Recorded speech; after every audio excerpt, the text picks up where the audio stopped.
안녕하세요. 오늘 우리가 함께 살펴볼 작품 바로 현진건의 단편소설 고향입니다. 여러분, 기차에서 우연히 마주친 어떤 사람의 얼굴, 그 지친 얼굴에서 한 시대 전체의 슬픔과 절망을 읽어낸다는 게 가능할까요? 자, 이 정말 강렬한 이야기 속으로 지금부터 저와 함께 한번 들어가 보시죠. 이 이야기는 대구에서 서울로 가는 기차 안에서 시작됐는데요. 화자인 나의 눈에 어떤 한 남자가 딱 들어옵니다. 보니까 조선의 두루마기 위에 일본의 기모노를 걸치고 또 그 아래에는 중국식 바지를 입고 있어요. 이 뒤죽박죽인 옷차림, 그냥 취향이 좀 독특한 걸까요? 아니면 혹시 그가 거쳐온 고통스러운 삶의 흔적이자 정체성마저 잃어버린 한 시대의 슬픈 자화상은 아닐까요? 대체 이 기묘한 옷차림의 사나이는 누구일까요? 그리고 그의 얼굴에 깊게 팬 주름과 그 슬픈 눈빛 뒤에는 도대체 어떤 사연이 숨어 있는 걸까요?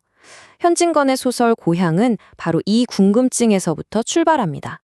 그래서 오늘 우리는 이 질문의 답을 찾아서 한번 여정을 떠나보려고 합니다. 기차 안에서의 첫 만남부터 시작해서요. 그의 빼앗긴 고향과 떠돌이 삶의 흔적을 쭉 따라가 보고요. 또 한 여인의 비극적인 운명도 마주하게 될 겁니다.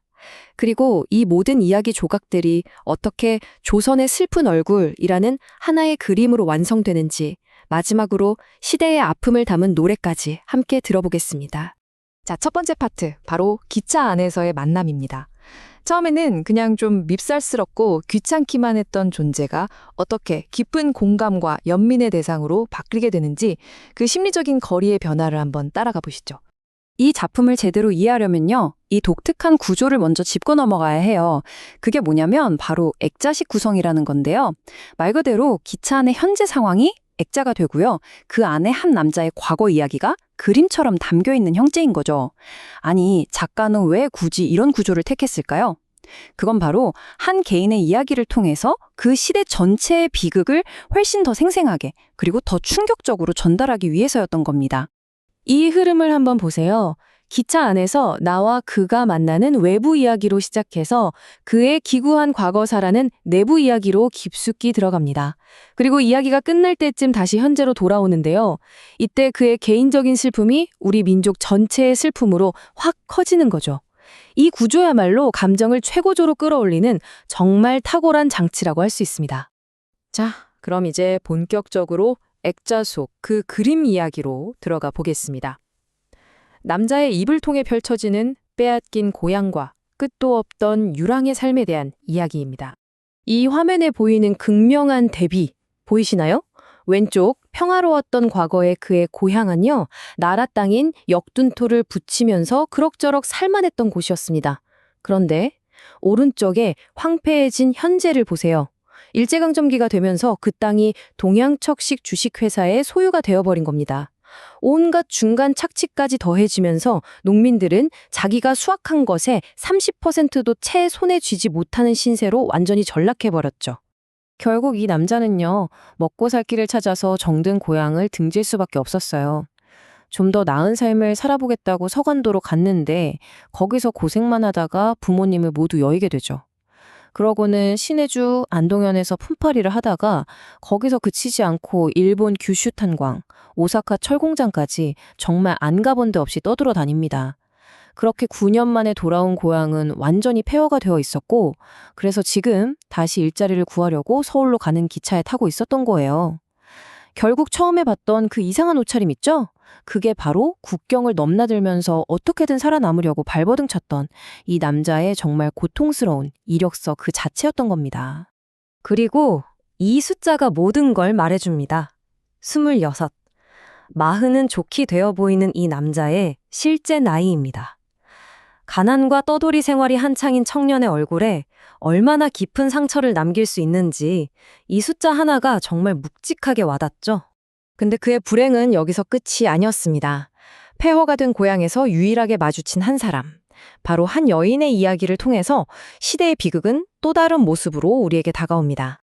알고 보니 그 여인은 과거에 그와 혼담까지 오갔던 사이였어요. 그런데 그녀의 아버지가 단돈 20원에 딸을 대구에 있는 유곽에 팔아넘긴 거죠. 10년 동안이나 착취를 당했는데도 빚은 오히려 늘어만 갔고 결국 몹쓸 병이 들고 나서야 겨우 풀려날 수 있었습니다. 그녀 역시 그처럼 돌아온 고향에서 마주한 건 아무것도 남지 않은 텅 빈 폐허뿐이었어요. 결국 남자는 땅을 빼앗겼고 여자는 몸을 빼앗긴 겁니다. 이 식민지 조선의 폭력적인 현실이 이 두 사람의 삶을 통해 이토록 잔인하게 드러나는 거죠. 자, 이제 이야기는 다시 기차 안, 즉 외부 이야기로 돌아옵니다. 한 개인의 비극적인 이야기를 듣던 나가 마침내 이 시대의 본질을 깨닫게 되는 아주 중요한 순간이죠. 남자가 눈물을 뚝 흘리는 바로 그 순간 나는 모든 것을 깨닫습니다.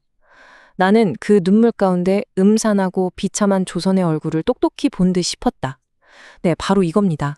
그의 얼굴은 더 이상 그냥 한 개인의 얼굴이 아니었어요. 그건 바로 수탈당하고 병든 우리 민족, 조선의 얼굴 그 자체였던 거죠. 바로 이 순간 나가 그에게 가졌던 처음의 그 밉살스러움, 귀찮음 같은 감정은 눈 녹듯이 사라집니다. 대신 그 자리를 채우는 건 깊은 연민과 동제감, 우리가 흔히 말하는 동병상련의 정서입니다. 나는 친구가 선물로 준 귀한 정종 병마개를 따서 그에게 술을 권하는데요. 이 술 한 잔은 단순한 위로를 넘어서 두 사람의 아픔을 하나로 묶어주는 아주 강력한 상징이 됩니다. 이제 술에 취한 그가 나지막이 노래를 읊조리는데요. 이 마지막 노래는 당대 현실에 대한 가장 압축적이면서도 통렬한 고발장이라고 할 수 있습니다. 이 노래가 당시 상황을 정말 기가 막히게 요약하고 있어요. 논밭은 신장로가 되고 라는 가사는 토지 수탈 같은 경제적 착취를, 말 잘하는 친구는 감옥으로 가고는 지식인들에 대한 탄압을 상징하죠. 그리고 인물 좋은 계집은 유곽으로 간다는 구절은 여성 인권이 어떻게 짓밟혔는지를 너무나 적나라하게 보여줍니다. 이 짧은 노래 한 소절에 식민지 조선의 모든 비극이 다 담겨있는 셈이에요. 현진건의 고향은 시대를 뛰어넘어 오늘날 우리에게 이렇게 묻고 있습니다. 어떻게 한 개인의 얼굴이 한 시대의 초상이 될 수 있는가? 이 이야기는 한 개인의 비극이 곧 역사의 비극이라는 것, 그리고 한 사람의 눈물이 결국 우리 모두의 눈물이라는 것을 보여주는 우리가 절대로 잊지 말아야 할 강력한 증언입니다.